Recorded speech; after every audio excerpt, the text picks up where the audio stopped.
Hello everyone, स्वागत है आपका एग्जाम अफेयर्स में। आज हम शुरू करने जा रहे हैं 22 मार्च 2021 के करंट अफेयर्स, जिसकी थीम है करंट अफेयर्स इन डेप्थ। सो देरी ना करते हुए शुरू करते हैं आज के अपने पहले टॉपिक को। और पहला टॉपिक है हमारा मिलिट्री डायरेक्ट का इंडेक्स। समझेंगे जरा क्या है ये। देखो, हाल में क्या हुआ है कि यूनाइटेड किंगडम आधारित एक कंपनी ने इस सूचकांक को जारी किया है, यानी कि मिलिट्री डायरेक्ट इंडेक्स को जारी किया गया है एक कंपनी ने जो कि यूनाइटेड किंगडम से संबंध रखती है। अब देखो इसमें है क्या। इस सूचकांक में सैन्य बजट, जल थल वायु क्षमता तथा सैनिकों के वेतन के आधार पर इस सूचकांक को लॉन्च किया गया और इसमें बताया गया कि कौन देश मिलिट्री क्षमता में कितना कैपेबल है, कितना नहीं है। तो समझ लेते हैं जरा इस सूचकांक में भारत को क्या रैंक है, इसके अलावा फर्स्ट रैंक पर किसको रखा गया है। तो देखिए जरा, इस इंडेक्स में देशों की रैंक इस प्रकार है। प्रथम स्थान पर चीन है और इस चीन को स्कोर दिया है इन्होंने 82। दूसरे स्थान पर संयुक्त राज्य अमेरिका है, उसको इन्होंने स्कोर दिया है 74। तीसरे स्थान पर इन्होंने रूस यानी कि रसिया को स्थान दिया है, 69 स्कोर है। और चौथे पर हमारा भारत यानी कि इंडिया फोर्थ लार्जेस्ट आप कह सकते हो पावरफुल कंट्री है, फोर्थ पावरफुल कंट्री है। और 5वें नंबर पर इन्होंने रखा है फ्रांस को। तो ये बातें आपको याद रखनी है मिलिट्री डायरेक्ट इंडेक्स के बारे में। इसके अकॉर्डिंग पहले नंबर पर चीन है, जबकि चौथे नंबर पर हमारे देश को इन्होंने रखा है और दूसरे नंबर पर इन्होंने किसको रखा है, इन्होंने रखा है किसको, तो याद रखना है इन्होंने रखा है अमेरिका को। यहां पे देखिए द हिंदू का आर्टिकल है, India has world fourth strongest military finds military direct study. तो ये यहां पे बताया गया है। इसी प्रकार का फाइनेंशियल एक्सप्रेस का ये आर्टिकल है, यहां पे आप देख सकते हैं। ठीक है, चलते हैं अगले, यहां पे समझने की कोशिश करेंगे क्या है ये।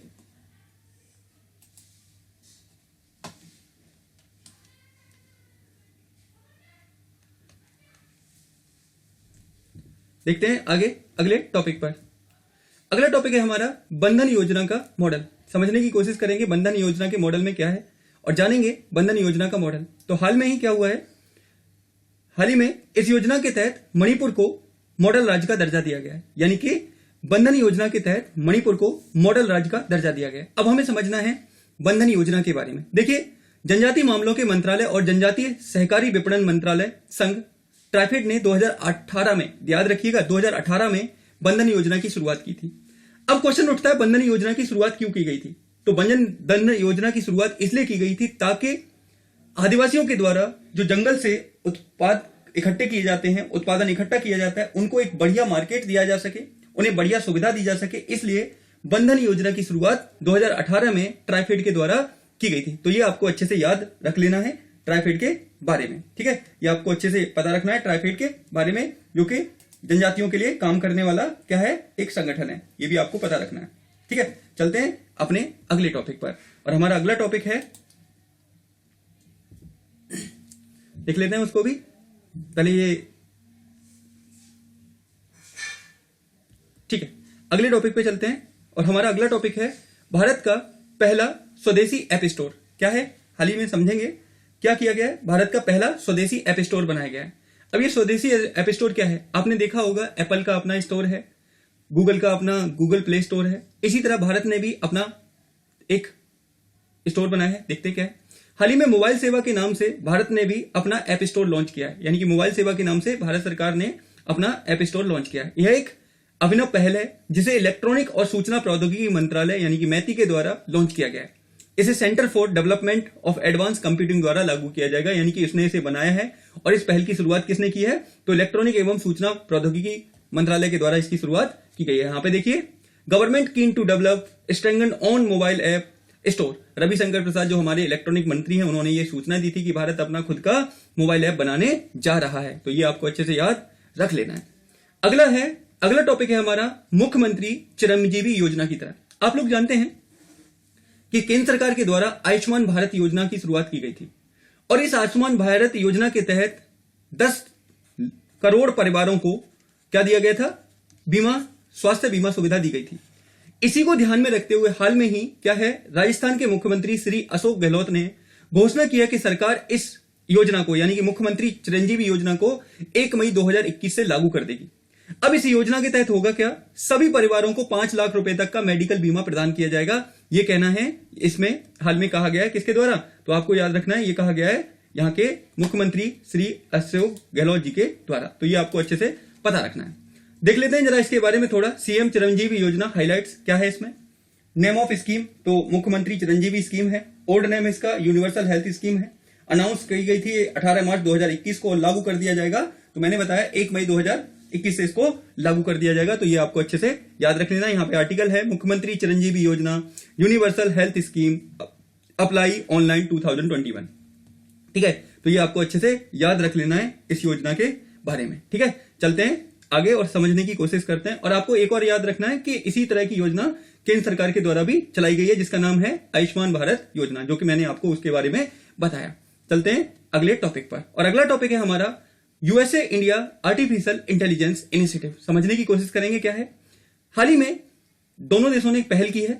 ठीक है, हाल ही में पहल की शुरुआत विज्ञान एवं प्रौद्योगिकी मंत्रालय ने की है, जो कि इंडिया और यूएसए आर्टिफिशियल इंटेलिजेंस में दोनों मिलकर काम करने वाले हैं। अब क्या है, इस पहल के तहत दोनों देश आर्टिफिशियल इंटेलिजेंस के क्षेत्र में सहयोग करेंगे, जिससे कि नवाचार को बढ़ावा दिया जा सके। यानी कि दोनों देश आर्टिफिशियल इंटेलिजेंस के क्षेत्र में एक दूसरे को मदद करेंगे, जिससे कि नवाचार को अधिक से अधिक बढ़ावा दिया जा सके। इसलिए इस पहल की शुरुआत की गई है। देख लेते हैं आगे।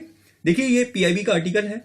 US India artificial intelligence USIAI initiative launch. ठीक है, expert underline necessity to scaling up science and technology relation between India and US to solve problem of both countries. तो इसलिए इसकी शुरुआत की गई है। ये आपको अच्छे से याद रख लेना है यहां पे। ठीक है, देख लेते हैं आगे और समझ लेते हैं आगे क्या है।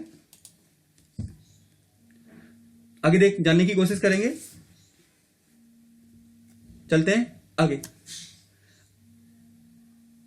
आगे है अगला टॉपिक है हमारा अनंगपाल तोमर द्वितीय। अनंगपाल तोमर द्वितीय के बारे में है। देख लेते हैं जरा कौन है ये। हाल ही में केंद्र सरकार के द्वारा इनके ऊपर एक सेरेमनी का आयोजन किया गया था। दिल्ली के महान रूलर्स में से एक हैं अनंगपाल तोमर, और इनके ऊपर हाल ही में सेरेमनी आयोजित की गई थी। और ये बताया गया था कि किस तरह हमारी पिछली सरकारों के द्वारा ऐसे महान महान राजाओं के नजरअंदाज किया गया। तो उन्हीं को लेकर अनंगपाल तोमर जी के ऊपर एक हाल में ही सेरेमनी का आयोजन किया गया था। इनका शासन 1553 ईस्वी से 1009 ईस्वी के बीच दिल्ली तथा हरियाणा के क्षेत्र में था। और ऐसा माना जाता है कि दिल्ली की स्थापना भी इन्हीं के द्वारा की गई थी। यानी कि दिल्ली की स्थापना का श्रेय इन्हीं को ही जाता है, ऐसा मानते हैं लोग।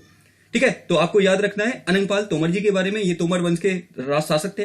तोमर राजवंश ने दिल्ली के आसपास के क्षेत्रों में 8वीं से 12वीं सदी के बीच में शासन किया था। तो यह भी आपको याद रखना है, इन्होंने 8वीं से 12वीं सदी के बीच में हमारे अलग अलग क्षेत्र में इन्होंने शासन किया था। किसने, तो मैंने बताया अनंगपाल तोमर और तोमर डायनेस्टी ने।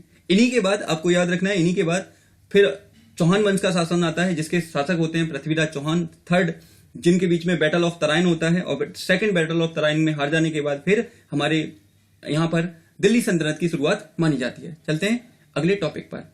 यहां पे देखिए इंडियन एक्सप्रेस का ये आर्टिकल है, explain the legacy of Tomar king Anangpal second, his connection with Delhi. ठीक है, तो देख लेते हैं अगले टॉपिक को। और अगला हमारा टॉपिक है अभ्यास प्रश्न। क्या है जरा जान लेते हैं। खबरों में रहे ग्राम उजाला अभियान का लक्ष्य क्या है या उद्देश्य क्या है। ऑप्शन ए है ग्रामीण क्षेत्र में मुफ्त बिजली का कनेक्शन प्रदान करना। ऑप्शन बी है पुराने बल्ब के बदले नए बल्ब प्रदान करना। ऑप्शन सी है ग्रामीण शिक्षा का कार्यक्रम है कोई। ऑप्शन डी है इनमें से कोई नहीं। जो भी इसका आंसर हो आप लोग अपना कमेंट बॉक्स में दीजिएगा।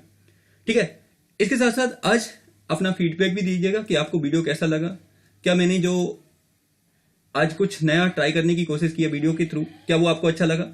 जैसा भी लगे आप इसका कमेंट बॉक्स में आंसर जरूर दीजिएगा। अगर आपको चीजें पसंद आती हैं तो इसको लाइक शेयर सब्सक्राइब करें, जिससे कि ये आगे बढ़े। ठीक है, मिलते हैं ऐसे ही किसी नए वीडियो में। तब तक के लिए आप सभी का धन्यवाद। God bless you all of you.